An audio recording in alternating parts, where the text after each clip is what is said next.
A devastating fire spreads through the forest and firefighters struggle to contain it. The flames are intense, and one of the firefighters, terrified, tries to flee but is consumed by the fire. Hannah, a firefighting specialist, watches the terrifying scene and sees children begging for her help in the middle of the flames. She wakes up terrified in the middle of the night and discovers that it was all just a nightmare. In Fort Lauderdale, Florida, two men knock on the door of the district attorney. Jack, a firefighter, and Patrick from the gas company inform her that the system detected a gas leak and ask permission to check it. The woman tries to refuse, but Jack insists it's for the family's safety. After a few hours, the two leave the property suspiciously. Patrick asks how long it will take to reach Jacksonville, and Jack responds that the drive takes about 6 hours. Upon noticing bloodstains on Patrick's clothes, Jack suggests he change before they leave, as in half an hour most roads will be closed due to the incident. As soon as they leave, the property is completely destroyed by an explosion. In Jacksonville, Owen Casserly and his son Connor are the criminals' next targets. Owen sees a news report about the tragic accident at the prosecutor's house, where he and his family died due to a gas leak. Frightened, Owen asks Connor to get ready for school, but upon arriving, he observes everyone with suspicion. A police officer approaches, informing him that he needs to clear the road, and Owen decides not to take Connor to school, accelerating the car. Connor, confused, asks what's happening, and Owen responds that they need to escape. Connor tries to send a message, but Owen quickly takes the phone and warns him, explaining that they're in trouble because he did the right thing. Hannah was present at the graduation of new firefighters. While the veterans talk and have fun, the local police officer Ethan appears to greet them. He asks why they put Hannah in the watchtower.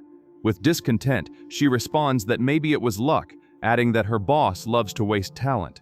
Ethan questions which tower, and Hannah explains that it's close to his.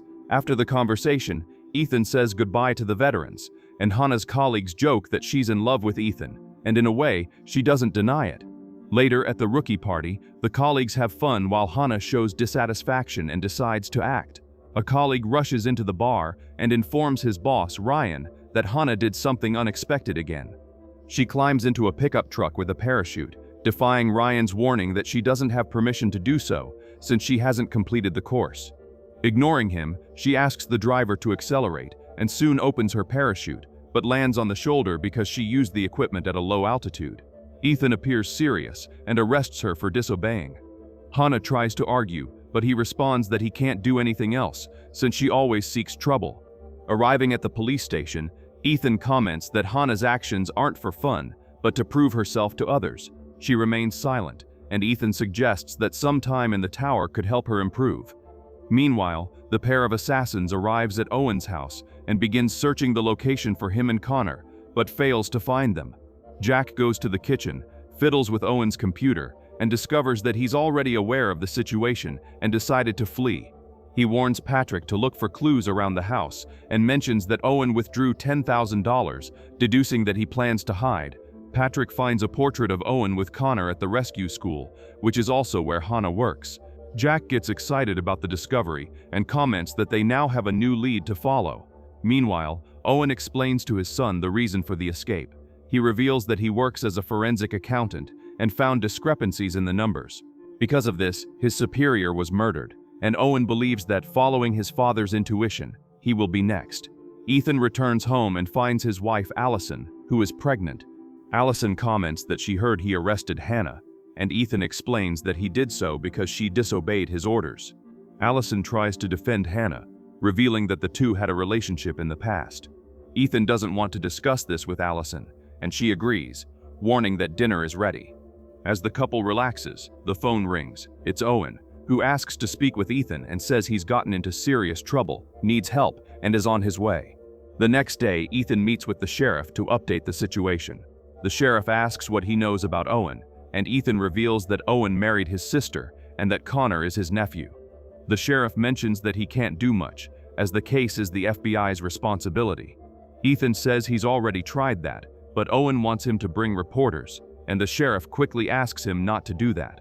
He requests to be informed when Owen arrives, as he wants to meet with him personally. Meanwhile, in the watchtower, Hannah spots a large storm cloud and tries to alert the command. Hannah is reprimanded for reporting something considered unnecessary, and her superior asks her to only call again if she sees smoke, then hangs up. Meanwhile, she remembers the tragedy from the past and blames herself for not having saved the children. On the verge of a breakdown, she receives a call from her former colleague, Ben, who was also in the devastating fire and was also assigned to a watchtower. Ben mentions that the psychological evaluation done on her 3 days after the accident was terribly cruel and that neither of them passed it. He adds that the Forest Service is looking for someone to serve as a scapegoat in its place. Hannah blames herself for having misinterpreted the wind direction. Ben reassures her, saying that she made a mistake, but it doesn't define who she is. Hannah mentions that she should have entered the fire to save them, claiming she was a coward. Ben responds that she would also have died, and before hanging up, asks her not to do anything stupid. Hannah asks if Ben can see the storm cloud right in front of the tower. Ben confirms that he can and believes the storm is moving north. Hannah emphasizes that that's exactly the problem, because the storm is not going north. Owen and his son approach Ethan's house, while the assassins are already in the area. Jack warns Patrick that this location was chosen to eliminate the man and his son, and they begin preparations. Hannah notes that the storm is approaching and fears what might happen. A lightning bolt strikes nearby, causing her to investigate. She sees several lightning bolts hitting the region, and one strikes the tower she's in. While trying to descend by rope urgently, a lightning bolt hits the pulley, causing her to fall. Hannah hits her head on the ground and loses consciousness. Hours later, Hannah wakes up feeling useless. Owen approaches the trap, while Jack pretends to change the tire. When the car approaches, Jack and Patrick open fire together. Owen is hit in the arm and loses control and manages to run over Jack in the process. After Patrick's shots, the car plummets down the mountain. Owen quickly recovers and asks Connor to hide in a fallen tree nearby, without making noise, regardless of what he sees. Before leaving, the young man receives a letter from his father, asking him to deliver it to a TV station. Connor runs to hide while the pair of assassins reappear above. To distract their attention, Owen accelerates the car, causing the men to shoot. Owen is killed, and his car is thrown even further down. While Connor watches helplessly, the scene unfolds. They consider investigating the car, but another vehicle suddenly appears, disrupting their plans. A woman approaches asking if everything is okay. Jack responds that it is, but soon shoots her. Then he parks the car near the tragedy site and continues the journey with his partner. Connor follows his father's advice and begins following the river in search of a city to ask for help. Ethan passes by the crime scene, spots the woman's car, and decides to stop. As he approaches, he finds the woman dead, and following the trail of destruction, discovers Owen's car thrown down the mountainside. While Jack and Patrick hear the news on the radio and discover that Connor wasn't in the car, they're surprised by a call from the boss, who asks for a personal meeting. Patrick asks why, and Jack, furious, calls the boss useless. Meanwhile, Hannah is at the edge of a river, tormented by tragedy, when she notices Connor's presence. The frightened boy doesn't trust her and runs away, but she's agile and manages to catch up with him. Hannah wants to know where the blood is from, but Connor says it's not his and doesn't reveal more. She introduces herself as part of the Forest Service, offers help, and mentions that she has a radio to call the police. Connor pretends to trust her, then kicks her and tries to escape. Annoyed, Hannah wishes him good luck and warns that the city is 19 kilometers away. As she leaves, Connor asks her to wait and says he can't call the police but rather journalists. Hannah offers to contact them and he begins to follow her. The pair goes to meet the boss, and Jack asks Patrick to wait, revealing that he will go alone. Arthur is the mastermind and disapproves of Jack for failing to eliminate the boy. Jack claims he didn't know about it, and Arthur says the boy must have a copy of the document from Owen's office. Arthur warns that the situation could worsen if the boy isn't eliminated, and asks Jack to act quickly. Jack says the mission will be complicated, but Arthur states he has only 6 hours before everything goes out of control. The pair disguises themselves as federal police officers, but Patrick disagrees with killing a child. Jack shares the concern, but says the powerful don't care and will eliminate anyone who crosses their path. Patrick warns that this will draw the city's attention, which is bad because they're on alert. Jack responds that they can attract more attention. He grabs flares from the trunk and throws them, starting a large fire. Ethan, while looking for his nephew, abruptly stops the car upon noticing the forest fire. In the watchtower, Hannah tries to communicate via radio, but remembers that the tower was damaged. She reports that everything was destroyed and emphasizes the urgency of reaching the city, questioning whether they should leave now or wait until morning. Connor can't contain his tears. Hannah asks if there's anyone else to rescue, but he says he doesn't want to talk about it. She understands that he's not ready to face his demons. Connor opens up and says that his father told him to look for someone he could trust if something happened to him, questioning whether Hannah is that person. She confirms, and he hands her the letters. When asked where the men found him, he responds that they were ambushed on the road. Hannah, aware of the dangers, informs the young man that they need to leave as quickly as possible. The assassins go to Allison, presenting themselves as FBI agents and asking for Ethan. Suspicious, she steps back and asks them to speak with him by radio, but Jack says the frequency is different. Jack asks if he can come in, and Allison agrees, but when she tries to attack him, she's quickly restrained and thrown to the ground. Patrick, investigating the house, discovers that she's pregnant and warns Jack. Taking advantage of the situation, Jack declares that the fate of her child depends on her answers. Although Allison insists she knows nothing, Jack doesn't believe her. They decide to use a hot iron to force her to speak. When the iron approaches her face, Allison makes up that the boy is with Ethan and that she can contact him, and Jack asks her to do so. Allison calls and asks about the boy, but Ethan says he's helping to contain the fire. She pretends he's with the boy, but Jack notices the distress signal and punches her. Jack throws her near the fireplace and approaches. Allison grabs a blowtorch to protect herself. Jack says she's pointing in the wrong direction, but she quickly activates the blowtorch and begins to burn Jack. Patrick protects himself while Jack tries to extinguish the fire. Allison runs to another room and returns with a gun. She runs toward the door while the attackers shoot at her, but she insists on escaping and succeeds. Hannah walks with Connor, and as they approach an open field, several lightning bolts strike the area. She says they need to go down the hill and will take turns running. When she signals, he stops and she continues. The pair quickly begins running through the lightning-filled field. Connor is ahead, but Hannah passes in front. She is struck by lightning and loses consciousness. Connor runs to check on her and asks if she's okay. Hannah responds that she is and says it was a grazing blow.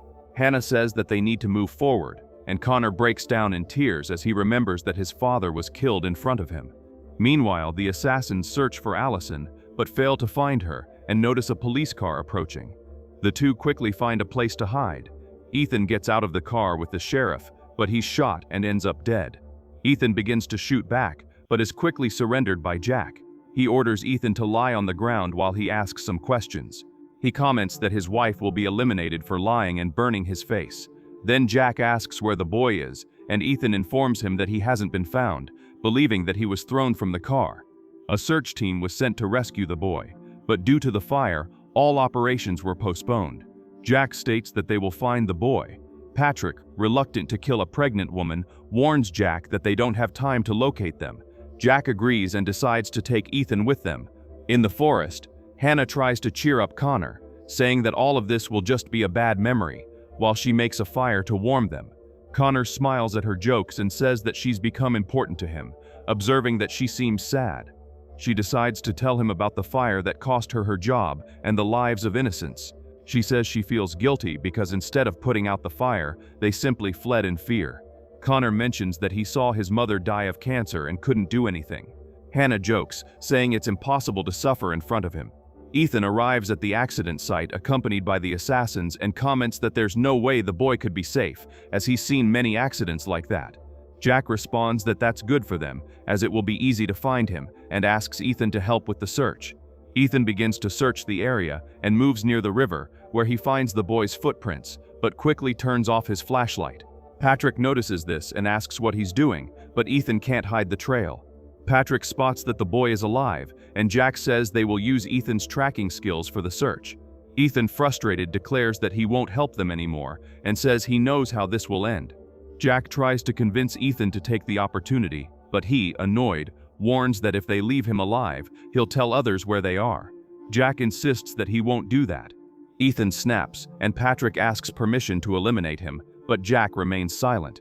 Ethan lunges at Jack, who overpowers him with Patrick's help and threatens him. Frightened, Ethan decides to cooperate. Hannah and Connor walk and spot a large fire. Terrified, Hannah insists they go back to alert the rescue group, but Connor wants to move forward. Upset, she asks him to obey her and go back with her. Connor, with no options, agrees and accompanies Hannah back. Allison returns home, finds a tracker, and discovers Ethan's location, deciding to mount her horse to find him. In the tower, Hannah treats her wounded feet with alcohol, and looking through binoculars, she sees that Ethan is with two strangers and asks Connor if he can identify his father's killers. Upon doing so, Hannah asks him to hide under the bed. The pair below the tower discusses the number of guards, and if they're armed, Ethan believes they are. Jack comments that this makes climbing difficult. They decide that Ethan will go up and come down with the boy, and if he doesn't return, they'll set fire to the tower. Ethan climbs quickly, warns the others to stay quiet and not move. While the pair move to a higher place, Ethan asks Hannah if she has a gun, and she says she only has an axe, which he considers useless. Expressing uncertainty about survival, Hannah mentions that fire will arrive in an hour, which might save them. Jack observes everything and says they need to be quick, as he's feeling bad. Patrick, noticing that Ethan is talking, opens fire, hitting Ethan, who escapes because of his vest, while they sneak along the ground. Hannah descends the pulley with Connor and begins to flee, while Ethan stays behind. The assassins lose sight of the two and go after them, but are interrupted by a shot fired by Allison. Patrick asks Jack to take care of the shooter and goes after the boy, soon separating. Hannah and Connor find each other again in the enormous fire, and she asks him to keep walking. Jack, in confrontation with Allison, advances firing uncontrollably. Allison's bullets run out, but as she exits her hiding place, she hits Jack in the chest. He pleads for his life, but she ignores him and asks where her husband is. Jack reveals that he's in the tower, but doesn't know if he's alive. The two reload their weapons. Jack tries to shoot, but is hit again by Allison in the stomach. Before being finished off, he says he hates this place. Meanwhile, Hannah calls Connor back and explains that he needs to continue toward the fire to find a river to hide in. Reluctant, Connor promises that he will survive and goes on his way. In the tower, Allison finds Ethan wounded and realizes the severity of his injuries. She informs him that she finished off one of the assassins, but Ethan asks her to escape and survive. Allison responds that she can't and asks him to look to the side, noticing that the fire is very close to them. Meanwhile, Hannah notices Patrick approaching and runs to hide, while he searches for them. Patrick finds some traces heading toward a tree and decides to investigate. Upon arriving there, he's nearly hit by Hannah and begins to shoot, but she takes an opportunity and runs to another tree. Patrick tells Hannah that she doesn't need to lose her life because of the boy and asks her to leave, promising not to shoot. At this moment, Connor appears and catches Patrick's attention, who quickly aims his gun at him. Hannah takes the chance to attack him, but Patrick quickly restrains her. When he's about to kill her, the two attack him at the same time, but Hannah tells Connor to run, and he obeys. Hannah exchanges punches with Patrick, but is quickly restrained. He drags her, threatening to kill her if Connor doesn't appear.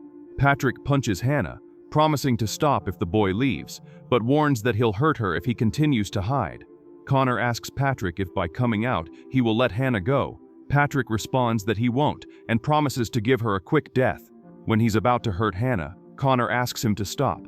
Patrick approaches and requests that Connor turn around, promising just a headache. At that moment, Hannah appears from behind and attacks him with axe blows, deciding to let the fire finish him off while she flees with Connor.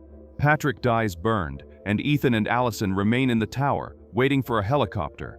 Meanwhile, Hannah and Connor try to escape the fire that advances fiercely, but manage to find a river and jump in. Hannah asks him to breathe deeply and dive with her, and the two do so. A few hours later, the fire goes out and they manage to escape. Hannah asks him to hurry to get out of there. In the tower, Allison survives and spots a rescue plane approaching. Firefighters jump from parachutes and as they descend, notice that Hannah and the boy are approaching. The team divides for rescue. Hannah's friends discover that she's okay, but Ethan doesn't survive his injuries. Connor confesses to being afraid of the future, but Hannah comforts him, stating that they'll find a solution together. Soon after, reporters and federal agents arrive at the scene, and several people gather to put out the remaining fire. And so we end the film.